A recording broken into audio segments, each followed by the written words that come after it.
Electronic ऊर्जा तलों का क्वांटीकरण, quantization of electronic energy levels. निम्नतम अवस्था या मूल अवस्था, ग्राउंड स्टेट, किसी परमाणु की वह अवस्था जिसमें उसकी ऊर्जा न्यूनतम होती है, मूल अवस्था या निम्नतम अवस्था कहलाती है। हाइड्रोजन के लिए सबसे अधिक स्थायी इलेक्ट्रॉनिक अवस्था n=1 होता है। उत्तेजित अवस्था, जब किसी परमाणु को किसी बाहरी स्रोत से इतनी ऊर्जा मिलती है कि वह अपनी निम्नतम अवस्था को छोड़कर अधिक ऊर्जा वाली किसी निश्चित अवस्था में पहुंच जाता है, तो वह परमाणु की यह अवस्था उत्तेजित अवस्था या एक्साइटेड स्टेट कहलाती है। उत्तेजन विभव, एक्साइटेशन पोटेंशियल, किसी इलेक्ट्रॉन को उत्तेजन ऊर्जा प्रदान करने के लिए आवश्यक त्वरक विभव को उत्तेजन विभव कहते हैं।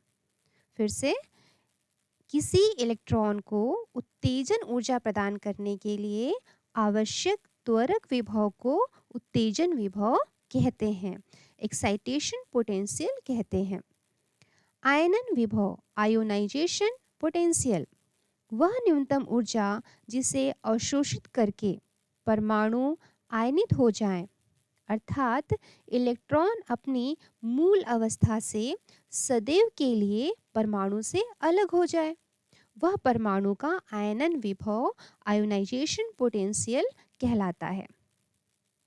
पृथक्करण ऊर्जा, सेपरेशन एनर्जी, किसी विशिष्ट उत्तेजित अवस्था में परमाणु से इलेक्ट्रॉन को अनंत तक ले जाने में जितनी ऊर्जा की आवश्यकता है उसे पृथक्करण ऊर्जा से क्वांटीकरण का स्पेक्ट्रमी प्रमाण।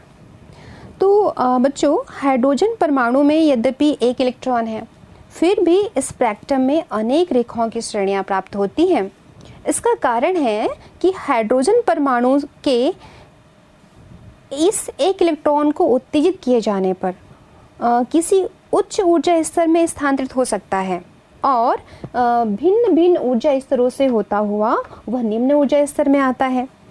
तो इस कारण ही उसकी हमें जो है अलग अलग स्पेक्ट्रमी रेखाएं जो हैं वो प्राप्त होती हैं। हम पढ़ेंगे इसके बारे में कि कैसे परमाणु हैं और वो कैसे फिर परमाणु का जो इलेक्ट्रॉन है वो कैसे फिर हायर लेवल में जाता है एक्साइटेड होके, और फिर कैसे वहाँ से वो नीचे उतरता है और किस किस प्रकार की उसको श्रेणियाँ वहाँ से प्राप्त होती हैं। इसके बारे में हम आगे समझेंगे। चलिए पहले हम इसके स्पेक्ट्रमी प्रमाण की बात कर लें। तो इसमें नील्स बोर के मॉडल की सबसे बड़ी सफलता ही यह मानी गई है कि हाइड्रोजन परमाणु की रेखीय स्पेक्ट्रम की व्याख्या इसके ऊर्जा के समीकरण की मदद से की जाती है। इसके लिए माना कि हाइड्रोजन परमाणु के बोर के ऊर्जा स्तरों का अंतर del E equal to E2 minus E1 माना।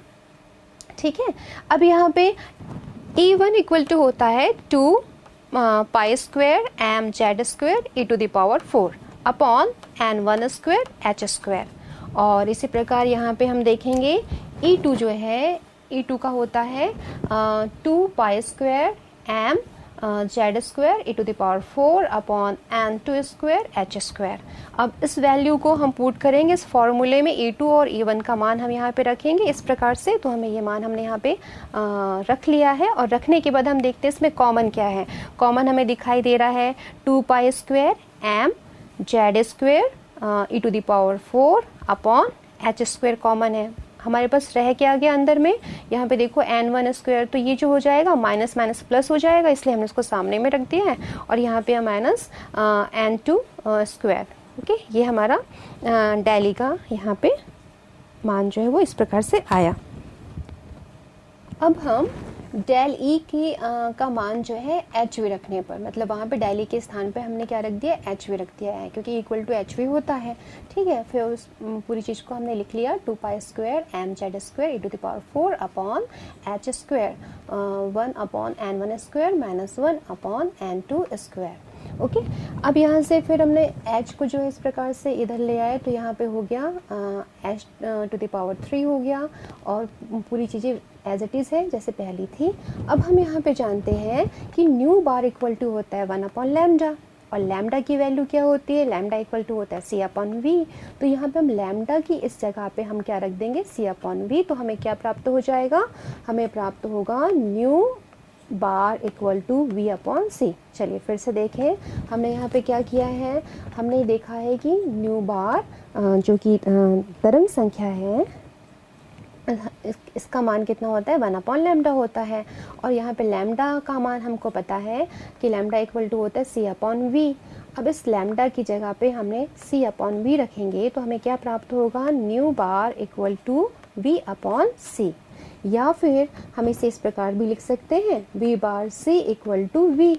और हमने अभी जो यहाँ पे है v की वैल्यू निकाली हुई है, ये देखिए v की वैल्यू हमारे पास है, तो इस v की वैल्यू को हम यहाँ पे रख देंगे। इस प्रकार से हमने यहाँ पे v की वैल्यू रख दी है, v की वैल्यू रखी है। साथ में हमने क्या किया है, यहाँ पे जो c था उसका तिर्यक गुणा हो गया है, और यहाँ पे आ गया है c h⁻3। ठीक है, तो इस प्रकार से हमको एक समीकरण प्राप्त हुआ। और इस समीकरण में ये जो वैल्यू है, इस वैल्यू को हमने क्या मान लिया है, r मान लिया है। r जो होता है क्या होता है, एक स्थिरांक होता है, रीडबर्ग स्थिरांक के नाम से हम इसे जानते हैं। तो इसको हमने कैपिटल R माना है, और तो हमें समीकरण जो प्राप्त होता है, mu bar equal to r 1/n1² minus 1/n2², ये हमें समीकरण प्राप्त होता है। और यहाँ पे जो रीडबर्ग स्थिरांक है, इसका मान जो होता है वो इस प्रकार से है, 1.09677 × 10⁵ पर सेंटीमीटर। और यहाँ पे या फिर हम उसे मीटर में देखेंगे तो 1.09677 × 10⁷ पर मीटर, ये इसकी वैल्यू है किसकी, रीडबर्ग स्थिरांक की। तो इस प्रकार से ये जो मान है, ये जो फॉर्मूला है, इस फॉर्मूले की सहायता से हम आगे जो है हाइड्रोजन स्पेक्ट्रम में जो तरंग दैर्ध्य हैं, इन सब चीज़ों में को जानने में हमें काफ़ी हेल्प मिली है। चलिए इसके साथ ही हम देखेंगे कि हाइड्रोजन में जो श्रेणियाँ प्राप्त होती हैं, तो उस श्रेणियों में कैसे वो प्राप्त होती, थोड़ा से उसके बारे में हम नॉलेज प्राप्त करेंगे। तो जैसे कि हमने देखा है कि उसमें श्रेणियाँ कैसे प्राप्त हो रही हैं। ऊर्जा स्तर की हम बात करें, ऊर्जा स्तर, अभी हम एक बेसिक कॉन्सेप्ट समझेंगे ऊर्जा स्तर के बारे में, जो कि हमें हाइड्रोजन के उत्सर्जन स्पेक्ट्रम को समझने में मदद करेगा। तो जैसे कि ये ऊर्जा स्तर हम किस संबंध में जानेंगे, जैसे परमाणु की संरचना। परमाणु की संरचना होती है, आपको पता है कि परमाणु के मध्य में नाभिक है, और उसके चारों जो वृत्ताकार पथ है उसे हम ऑर्बिट कहते हैं। तो बहुत सारे इसमें ऑर्बिट्स होते हैं, इसी को हम एनर्जी लेवल्स भी कहते हैं। तो देखिए इसको हम इस प्रकार से लिख रहे हैं, एक ऑर्बिट है मतलब एनर्जी लेवल्स के रूप में हम इसको यहाँ पे शो कर रहे हैं। यहाँ पे परमाणु के बारे में ही बात हो रही है। तो यहाँ पे आप देखेंगे, ये जैसे फर्स्ट ऑर्बिट है, पहला जो यहाँ पे ऑर्बिट है, ये हम कहेंगे इसको फर्स्ट लेवल है। और जो ये सेकंड लेवल है, इन दोनों के बीच में जो है गैप हमें बहुत ज़्यादा नज़र आ रहा है। फर्स्ट ऑर्बिट और सेकंड ऑर्बिट के बीच में जो गैप है, जो एनर्जी गैप है, वो बहुत ज़्यादा हमें दिखाई दे रहा है। और जो सेकंड के बाद जब थर्ड ऑर्बिट आता है, तो सेकंड और थर्ड के बीच में जो एनर्जी गैप है वो पहले के कंपेयर में काफ़ी कम है। इसी प्रकार हम जब ऊपर जा रहे हैं, तो ये जो एनर्जी गैप है वो धीरे धीरे क्या होता जाता है, कम होता जाता है। और एक स्थिति ऐसी आती है जब वो वहाँ पे अनंत वाली स्थिति वहाँ पे आ जाती है। ठीक है, अब यहाँ पे एक बात और समझने वाली है, अनंत की जब भी हम बात करते हैं तो हम सोचते हैं अनंत मतलब जो बहुत दूर हो। ऐसा नहीं है, अनंत यानी दूर होता है, लेकिन हर एक परमाणु का अपना अनंत अलग होता है। जैसे कि अब चुंबक को लेके समझिए, चुंबक भी अलग अलग पावर के होते हैं, और किसी चुंबक का पावर ज़्यादा होता है, किसी चुंबक का पावर कम होता है। वो अपने पावर के अकॉर्डिंग ही चीज़ों को अट्रैक्ट कर पाता है, और उसकी एक सीमा होती है। वैसे ही हर एक परमाणु में जो इलेक्ट्रॉन होते हैं ना, उनका भी अपना एक फील्ड होता है, एक ऑर्बिट का होता है, उसके बाद वो ख़त्म होता है। जहाँ पे वो जो बॉर्डर ख़त्म होता है ना, उसके बाद का जो एरिया होता है वो उस परमाणु के इलेक्ट्रॉन्स के लिए वो उसका अनंत होगा। उसके लिए वो अनंत होगा। ये बात यहाँ पे हम थोड़ा सा क्लियर कर लेते हैं, ठीक है। अच्छा, अब ये तो हो गई सिंपल चीज़ें। अब यहाँ पे हमने देखा कि ये हमारे एनर्जी लेवल्स हैं, जो कि जैसे जैसे हम ऊपर जाते हैं वैसे वैसे ये क्या होते जाते हैं, कम होते जाते हैं। हाइड्रोजन के उत्सर्जन स्पेक्ट्रम की अगर हम बात करें तो यहाँ पे अलग अलग श्रेणियाँ उसमें प्राप्त होती हैं। जैसे कि इसमें सबसे पहली श्रेणी है वो लाइमैन श्रेणी कहलाती है। तो वहाँ उसका जो वैल्यू होता है ना लाइमैन श्रेणी, उसको वहाँ पे लाइमैन श्रेणी के लिए 1 माना गया है, N1 का मान जो है। क्यों? क्योंकि N1 जो है, यहाँ से जो इलेक्ट्रॉन है वो एक्साइटेड होकर 2 में भी जा सकता है, 3 में भी जा सकता है, 4 में भी, 5 में भी, इस प्रकार से वो कहीं भी जा सकता है। अब जब आपको पता है एक्साइटेड इलेक्ट्रॉन जो है वो फिर से अपनी मूल अवस्था में वापस आना चाहता है, तो वो जब वापस आता है तो सीधे वापस नहीं आ जाता है। वो क्या है, जब वहाँ से एक्साइटेड स्टेट से जब नीचे आता है तो अलग अलग लेवल से होते हुए वापस आता है, और इसी कारण हमें उसके स्पेक्ट्रम्स जो हैं अलग अलग दिखाई देते हैं, रेखाएं जो है हमें प्राप्त होती हैं। तो यहाँ पे देखिए इलेक्ट्रॉन यदि 2 में गया है तो वो इस प्रकार से N1 में आएगा। तो मतलब इलेक्ट्रॉन किसी भी लेवल पे हो, यदि वो कहाँ पहुँचता है, 1 में पहुँचता है, तो इस प्रकार जो सीरीज़ प्राप्त हो रही है, तो इस सीरीज़ को ही, इस श्रेणी को ही हम लाइमन श्रेणी कहते हैं। इसी प्रकार 2 के लिए जो है ये हम लिखें यहाँ पे लाइमैन,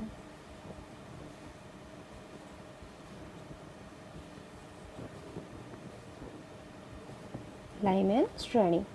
इसी प्रकार जब जो इलेक्ट्रॉन है वो लेवल 2 पे होगा और वो एक्साइटेड होके 2 से लेवल जो है ऑर्बिट 3 से 2 में आया, या फिर 4 से वो किस में आ गया, 2 में आ गया, या फिर 5 से वो किस में आ रहा है, 2 में आ रहा है, 6 से 2 में आ रहा है, ठीक है, 7 से आ रहा है। इस प्रकार वो क्या होगा कि वो ऊपर से नीचे आ रहा है, कहाँ पे आके रुक रहा है, 2 पे आ रहा है, उसका ग्राउंड स्टेज 2 है।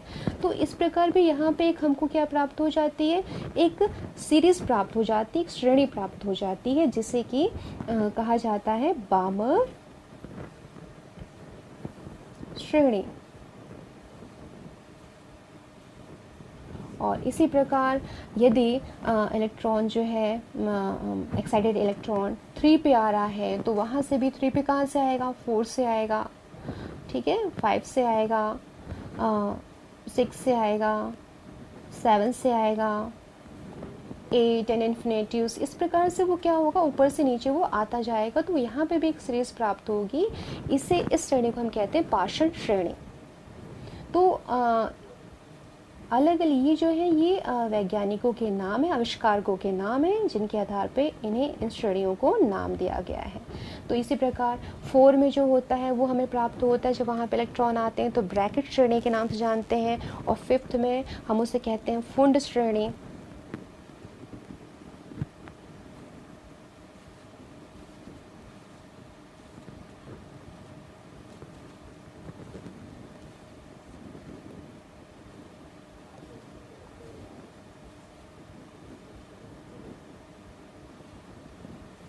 और इसमें ये जो श्रेणियां हैं, इसकी जो तरंग दैर्ध्य होती है, सबसे लंबी तरंग दैर्ध्य और सबसे कम तरंग दैर्ध्य, इसको निकालने के लिए जो फार्मूला अभी हमने सीखा था, उस फार्मूला को हम अप्लाई करेंगे और उसके तरंग दैर्ध्य को ज्ञात कर सकते हैं।